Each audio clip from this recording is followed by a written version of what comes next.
Good evening, everyone. Hwanseung News, 27th of July 2023. How are you doing this evening? Once again, I'd like to welcome to Hwanseung, where we transfer news, knowledge, information. We are transferring all the time in our lives, even between transport, countries, companies. It's such a fundamental part of life. I'd like to welcome you all again. Thank you for your continued support. Let's go dive straight into it, guys. I've got 5 interesting headlines for you. News in 15 minutes related to Korea in English. So our first one here, guys, we can see is number 5. Kakao Taxi's tipping service gets a mixed response. So, as you know, in Korea, we don't have tipping available there, but it is gradually sort of making inroads into Korean society. And what is happening here is that, as you know, when you book a Kakao taxi, it is paid for all via the application, but they have a function where you can tip the drivers 1,000 to 2,000 won. Now, I'm just wondering how you think about this. Maybe they did a good job and you felt very grateful for their service. Maybe they helped you with your luggage. Or they picked up another passenger on the way, and so some people are saying that it is a good idea, but some other people are finding that it's extra price gouging. The cost of transport has already increased recently due to inflation and income costs. So how would you feel about giving another tip to a taxi driver? I guess it's all part of how generous you feel. But my other question is, how about restaurants? How can you guarantee that tip you give to a very kind worker is actually going to them and not to the owner of the restaurant? Or could they be using that tip as a way of compensating their workers and avoiding tax? That's another thing that could be a potential issue in the long term. So I am just hoping that I don't think there should be any ban on tips there, but they should be very cautious. If you are a business owner, you should be very cautious of how you're trying to communicate that function to your customers. Okay, now our next headline here is we just had Samsung's new foldable phones return. They've got upgraded hinges and bigger screens, so that was hugely anticipated to be happening yesterday. They did the unpacking in Seoul. Okay, the first time that Samsung's ever done a product launch in Seoul, based on the market demand, the local demand for the Z Flip 5 and the Z Fold 5. Very similar in design, nothing too major surprising here, but they are using the Qualcomm Snapdragon processor as opposed to their internal processor they have used. I heard that it's due to kind of heating issues with the processor. I guess this is retailing at about 1.3 million, just like the Z Flip 4 series there. And it does have a quite loyal following. Personally, for myself, guys, I prefer a standard normal phone that doesn't fold because I like the slim feeling in my pocket. Now, there was a headline in February where young Koreans were saying that they prefer iPhones because it's more hip and trendy, whereas Samsung Galaxy phones were more friendly and reliable. And a funny story I heard, or a funny theory I heard from one of my executives, is that teenagers, they normally get their first phone in the 5th or 6th grade of elementary school, and normally it's a hand-me-down. Okay, so it's a hand-me-down phone from their parents, and it's probably not in the best condition. So they're always telling themselves, when I get enough money, when I can work for myself, I'm going to upgrade my phone to an Apple. And they do. When they go to university and they start working part-time and they have a bit more financial flexibility, they do end up buying Apples there. I mean, I guess by buying an Apple, you're buying into the ecosystem, aren't you? Apple tablets, Apple Watch, Apple MacBook Airs, MacBook Pros, and those kind of items there. So they do hold a premium image in Korea. Personally, I prefer Galaxy. It's just that it's more compatible with my business operations and especially for Microsoft Office. And I really do like the back button and menu button down the bottom of the Android system, which is very easy to navigate. What's your preference? Let me know in the comments below. And do you think this will be a good seller for Samsung? Well, let's just wait and see. Let's see how Z Flip 3 and Z Flip 4 and Z Fold 4 actually broke sales records for the amount of pre-orders. So this could be another game breaker for them, another record setter going on. Okay, all right. Now we've got here number 12, hanbok, which is a Korean traditional dress, and photo studio experiences popular with foreign tourists. So you might have seen a lot of tourists going around central and northern Seoul, walking around and able to rent a Korean traditional dress for 10,000 won for 3 hours.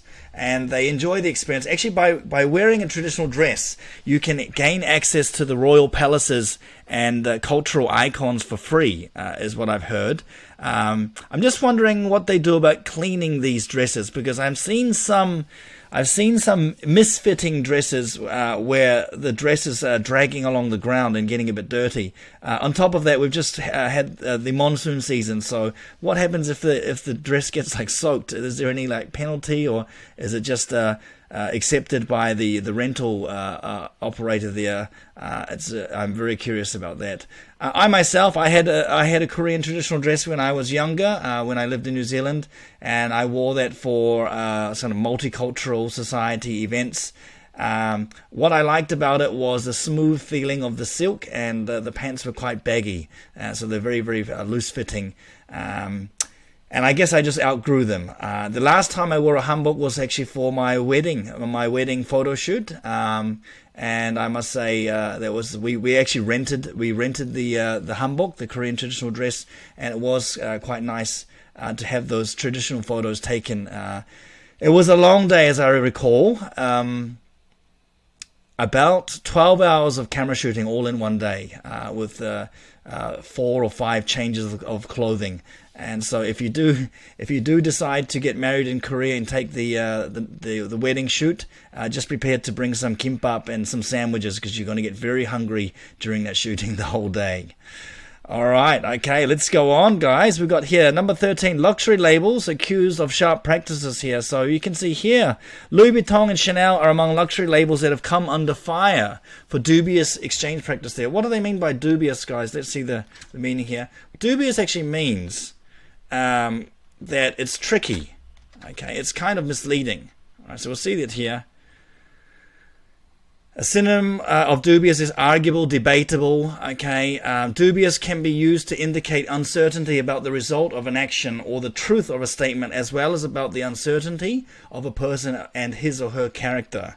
Okay, so there have been some complaints, primarily that these luxury labels have been increasing prices steadily throughout the pandemic, and Korean buyers are still buying their products. Also, that they charge extra when they exchange for a faulty product if the price has gone up since they bought it. Okay, so they're charging a premium to exchange. For example, some Louis Vuitton handbags and wallets manufactured in 2018-19 have been the subject of complaints about foul odor, a foul smell, and until a few years ago, Louis Vuitton flatly refused to exchange its products, but it hesitatingly started doing so after mounting complaints from customers there. So, again, this Koreans' love for luxury items. I mean, if you have the money, even if you don't have the money, people are using their credit cards and paying on installments. For myself, luxury items have never been a high priority for me. As my wife mentioned, that what's more important is your financial position and living within your means. And so, I believe that, if you wear E-Mart clothes from E-Mart, okay, some non-branded clothes, if you take care of yourself and your appearance, okay, and you wear that clothes confidently, with your head up, shoulders back, and with a smile, you are projecting $1 million image, okay, being confident, projecting self-confidence. That's what I believe is true luxury, okay. If you're wearing luxury clothes, it does look better, but again, I find it very hard to believe that some people who try to give the appearance that they're wearing luxury clothes is the actual real deal. I think a lot of it is counterfeit, because you could not go up to someone on the street and say, "Excuse me, is that a real Louis Vuitton handbag?" You wouldn't be able to inspect it. But I'll give you a personal experience. I've been on the public transport before carrying a shopping bag from a department store, and people do look, they do notice, and I guess that you have probably been shopping and probably carrying some items there. I mean, I don't think they would look at you if you carried a supermarket shopping bag, would they? You know, they're not gonna give you some attention for carrying groceries there. But if you are carrying a labeled bag, and I do know that on the second-hand trading platform in Korea, which is the Tangun market, carrot market, you can actually buy second-hand used shopping bags from luxury labels, and even empty wine bottles. So you can put them on your social media, pretending that you have been shopping for those items and giving the image that you are living a very affluent and luxury life. Okay, there was a word that I heard there, affluenza. Affluenza. It's a portmanteau of affluence and influenza. Some people have caught the sickness of feeling that they must always be giving this image that they are living a nice luxury life here, even when the economic systems, the economic conditions are very unfavorable with the recent rising of the interest rates. All right, now our last one for today, ladies and gentlemen, is a longer sleep latency. Increases mortality risk. So latency means the time it takes for you to get to sleep, to fall asleep after you turn off the lights. Now, a longer sleep latency, the longer it takes for you to fall asleep, has been shown, in some research at Korean University's College of Medicine in Ansan, that there is some medical risks that are involved. And they are related to insomnia, depression, and it's also medication. So look at this one here. The mortality risk for chronic latency group, especially in relation to cancer, was nearly 3 times higher than the same comparative conditions.